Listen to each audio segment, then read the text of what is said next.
Ok, what's up mes butters? J'espère que vous allez bien. Bienvenue sur ma chaîne Magic Mike Curry où ça parle actualité NBA. En ce moment, je sors des vidéos tous les jours sur l'actualité des playoffs NBA, l'analyse des matchs de la veille et mes prédictions sur les matchs de ce soir. Donc n'hésitez pas à vous abonner. Sans transition, c'est parti. On commence avec le match New York-Détroit. Le match 4 des playoffs entre les New York Knicks et les Détroit Pistons disputé hier a été un véritable thriller, se concluant par une victoire serrée des Knicks 94-93. Cette victoire leur permet de mener la série 3-1 et de se rapprocher d'une qualification pour le second tour. Jalen Brunson, malgré une blessure à la cheville en fin de troisième quart-temps, est revenu sur le terrain pour inscrire 15 de ses 32 points dans le dernier quart-temps, ajoutant également 11 passes décisives. Son retour a été déterminant pour la remontée des Knicks. Karl Anthony Towns a été le closer du match, marquant 2 paniers cruciaux dans la dernière minute, dont un fadeaway et un tir à 3 points décisif à 47 secondes de la fin. Côté Piston, Cade Cunningham a réalisé un triple-double avec 25 points, 10 passes et 10 rebonds, mais a commis 7 pertes de balles, dont une cruciale en fin de match. La fin de match a été marquée par une controverse. Sur la dernière possession, Josh Hart a contesté un tir à 3 points de Tim Hardaway Jr. avec un contact évident. Aucune faute n'a été sifflée sur le moment. Après le match, l'arbitre principal David Guthrie a reconnu qu'une faute aurait dû être appelée, ce qui aurait offert à Hardaway Jr. 3 lancers francs potentiels pour gagner le match. Ah là là là là, quel match palpitant les amis, franchement c'était du beau match. On a eu de l'action, on a eu des confrontations.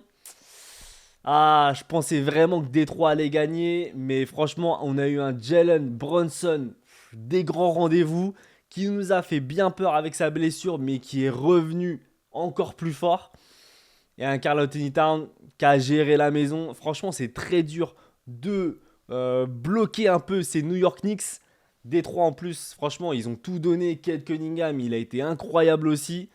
Mais ça n'a pas suffi. Et franchement, l'erreur d'arbitrage, là, en playoff, tu peux pas faire ça. Vraiment.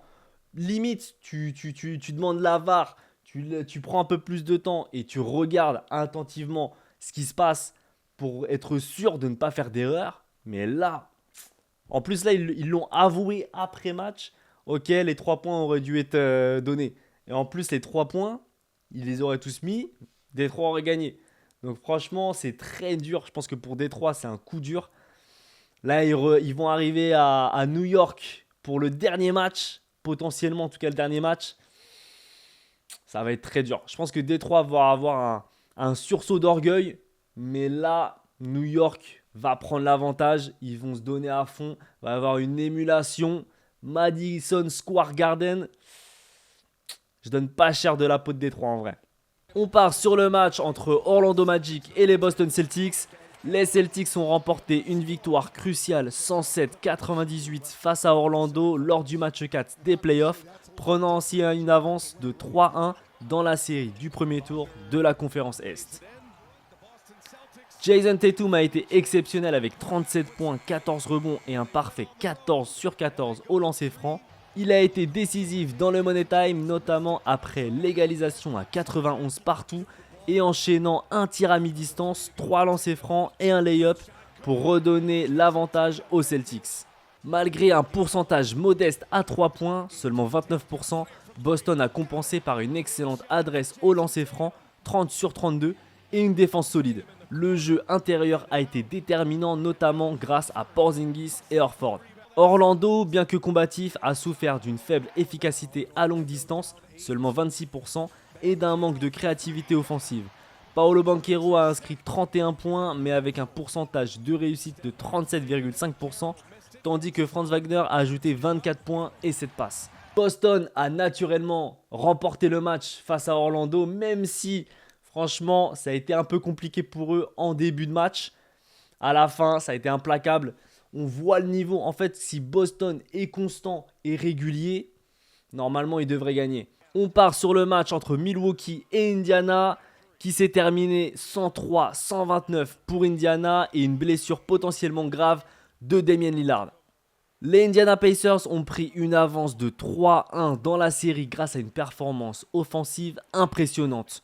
8 joueurs ont inscrit plus de 10 points avec Miles Turner en tête, 23 points, suivi d'Andrew Nembhard, 20 points, et Tyrese Haliburton qui a frôlé le triple-double avec 17 points, 15 passes décisives et 8 rebonds. L'équipe a affiché une efficacité remarquable avec un taux de réussite de 60,2% au tir et 46,2% à 3 points, mettant constamment la pression sur la défense des Bucks. Le tournant du match est survenu au premier quart-temps lorsque Damian Lillard s'est effondré sans contact apparent, souffrant d'une blessure au bas de la jambe gauche. Les premières évaluations suggèrent une possible rupture du tendon d'Achille, bien que des examens complémentaires soient prévus.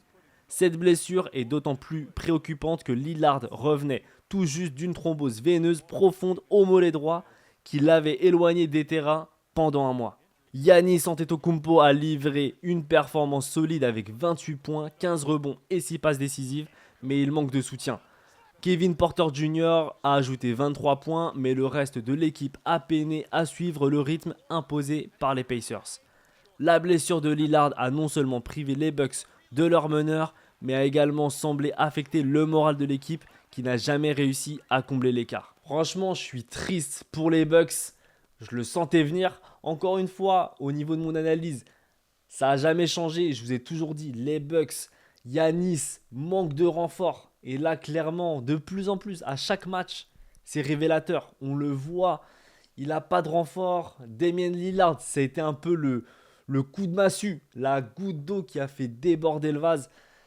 Où il s'est dit, ça y est, on le voit à un moment, il est sur le banc, il a les yeux dans le vide. Parce que là, il se dit, ça y est, c'est clairement, je pense que le out de Lillard, pour lui, c'était ça y est. C'était les playoffs sont finis. Alors qu'ils ne sont pas encore finis, mais il le sait pertinemment. Lillard, c'était un peu sa dernière option, son dernier joker pour se dire, j'ai encore une chance de l'emporter. Là, Lillard finit. Il va se battre avec qui? Kyle Kuzma. C'est fini, ça y est. Et même, je vous le dis, hein, vraiment, là, je pense qu'il va donner sa demande, en tout cas, de se faire trade. Parce que là, les Bucks et lui, ils voient qu'il n'y a plus rien qui va marcher là. Même si je pense qu'il est attaché aux Bucks, il y a une très, très, très forte probabilité qu'il parte. Sachant que Lillard, je pense qu'il va rester l'année prochaine, ça se trouve, il va être soit diminué, soit il va pas du tout jouer. Mais il va quand même être dans l'effectif. Donc les Bucks vont pas pouvoir le trader ou redevenir compétitif l'année prochaine. Donc très clairement, je vois mal Giannis se dire je reste chez les Bucks pour même pas faire les playoffs l'année prochaine ou même l'année d'après. Ça va être très compliqué. On part sur le match 4 des playoffs entre les Minnesota Timberwolves et les Los Angeles Lakers qui s'est terminé à 116-113 en faveur de Minnesota. Anthony Edwards a livré une performance exceptionnelle avec 43 points, 9 rebonds et 6 passes décisives. Il a été particulièrement décisif dans le Money Time, inscrivant 2 lancers francs cruciaux à 10 secondes de la fin et provoquant une faute de LeBron James sur une pénétration agressive. Les Lakers, qui menaient de 12 points en fin de troisième quart-temps, ont été surpassés 32-19 dans le dernier quart-temps.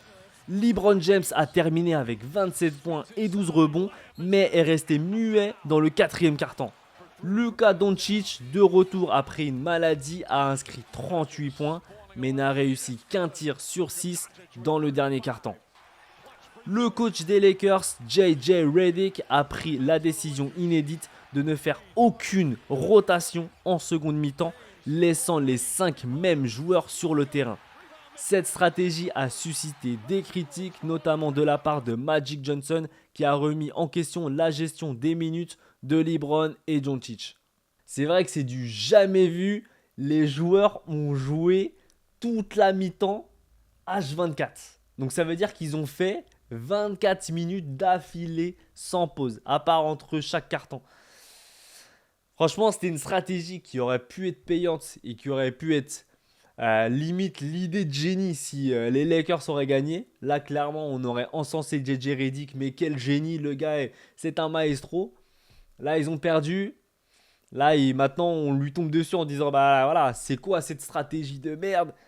tu nous les as fatigués, t'as mal géré ta rotation. Et Magic Johnson est passé dessus, hein, normal. Donc là, très compliqué. Là, LeBron James, Luka, ils se sont fait un peu attraper. Et vous savez pourquoi? Par une défense. Encore une fois, je fais que de le dire, mais c'est la défense qui vous fait gagner. Et là, c'est l'exemple même avec un Anthony Edwards en porte-étendard de la défense. Il était collé à LeBron. Mais quand je vous dis collé, ça se touchait là. Paf, paf, paf. Ah, on dirait que ça faisait de la Zumba, les gars. Ça faisait de la Kizumba. Ah, c'était trop là. Mais il l'a eu à l'usure. Et Anthony Edwards, lui, il s'en bat les couilles. Lui, il y va. Lui, il est là pour la gagne. Il n'y a pas d'amitié. Donc, il y va. Quitte à énerver LeBron, il s'en fout. Lui, il veut gagner et ça se voit. Franchement, là, on peut rien lui redire là-dessus. Ce gars-là, il est là pour provoquer. Il est là pour gagner. Il va tout faire. Toutes les cartes qu'il a en main, il va les utiliser. Et là, il les a bien utilisées parce qu'il a bien essoufflé LeBron. En plus, bah, vu qu'il n'avait pas beaucoup de. Enfin, il n'avait même pas du tout de temps de repos pendant la deuxième mi-temps. Et bah voilà, il l'a essoré, il l'a pressé comme un citron. Et voilà le résultat. Voilà, c'est la fin de la vidéo. J'espère que tu t'es régalé. N'hésite pas à mettre en commentaire, comme toujours, ce que tu penses sur les matchs qui s'est passé la veille et surtout tes prédictions de ce soir. N'oublie pas de t'abonner, vraiment, c'est très important, sachant qu'en plus, je sors des vidéos tous les jours. Donc, régale-toi sur l'actualité playoff. Je te dis à très bientôt. Passe une très bonne journée. N'oublie pas que tu es le meilleur. Ciao, mes brothers!